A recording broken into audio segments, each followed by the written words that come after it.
Halo guys, Assalamualaikum warahmatullahi wabarakatuh. Welcome to my channel.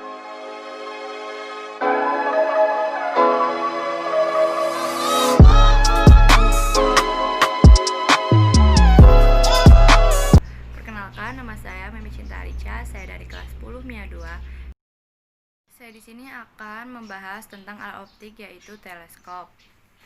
Teleskop pertama kali diciptakan dengan dua lensa di dalam tabung yang terbuat dari kayu. Teleskop pertama ini dibuat oleh Hans Lippershus Perspective Glass. Teropong bintang yang diciptakan ini kabarnya hanya mampu melakukan 3 kali pembesaran. Teleskop atau teropong bintang. Teleskop digunakan untuk memperbesar benda yang sangat jauh letaknya. Pada kebanyakan kasus di dalam penggunaan teleskop, benda bisa dianggap berada pada jarak tak. Bukan penemu teleskop, ia mengembangkan teleskop menjadi instrumen yang penting dan dapat digunakan. Galileo merupakan orang pertama yang meneliti ruang angkasa dengan teleskop, dan ia membuat penemuan-penemuan yang mengguncang dunia, di antaranya satelit-satelit Jupiter, fase Venus, bercak matahari, dan bahwa galaksi Bima Sakti terdiri dari sejumlah besar bintang-bintang individu. Secara garis besar, teleskop atau teropong astronomi dikelompokkan menjadi dua jenis, yaitu teleskop pembias atau Keplerian dan teleskop pemantul. 1. Teleskop pembias atau Keplerian. Ini adalah contoh teleskop pembias.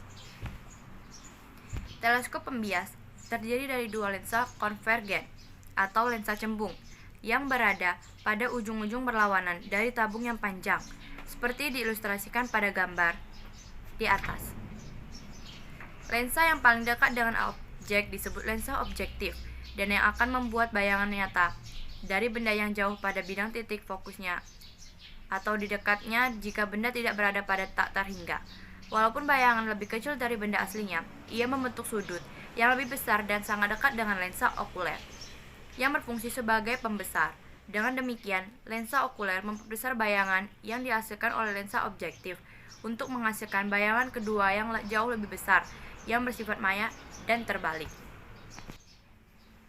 Ini adalah contoh teleskop pembias pada abad ke-19.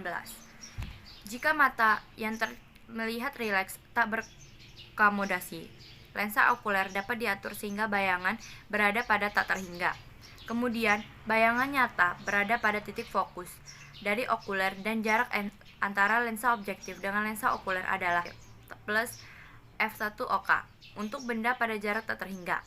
Pembesaran total dari teleskop dapat diketahui dengan melihat bahwa 0 sama dengan H per FOB, di mata H adalah tinggi bayangan I1 dan dianggap 0 kecil, sehingga tan kemudian garis yang paling tebal untuk berkas sinar sejajar dengan sumbu utama tersebut sebelum jatuh pada okuler, sehingga melewati titik fokus okuler FOK, berarti H per FOK. Pembesaran anguler atau daya pembesaran total teleskop adalah M sama dengan O1 per O sama dengan min FOB per OK.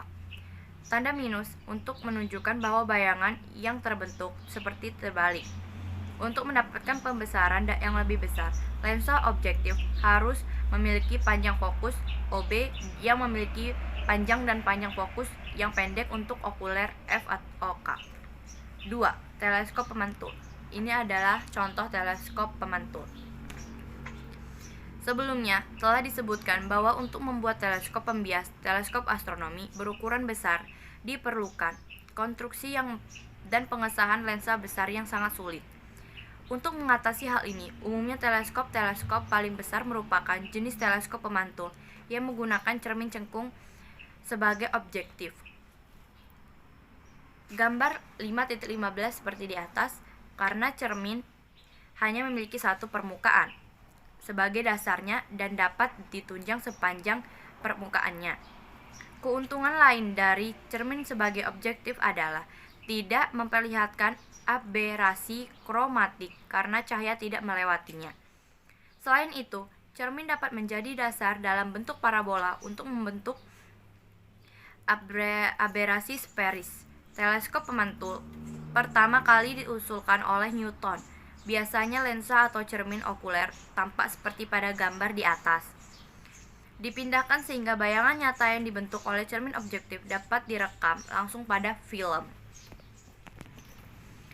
Agar teleskop astronomi menghasilkan bayangan yang terang dari bintang-bintang yang jauh, lensa objektif harus besar untuk memungkinkan cahaya masuk sepanjang mungkin. Dan memang, diameter objektif merupakan parameter yang paling penting untuk teleskop astronomi, yang merupakan alasan mengapa teleskop yang paling besar dispesifikasikan dengan menyebutkan diameter objektif. Misalnya teleskop Hale 200 inci di Gunung Palomar.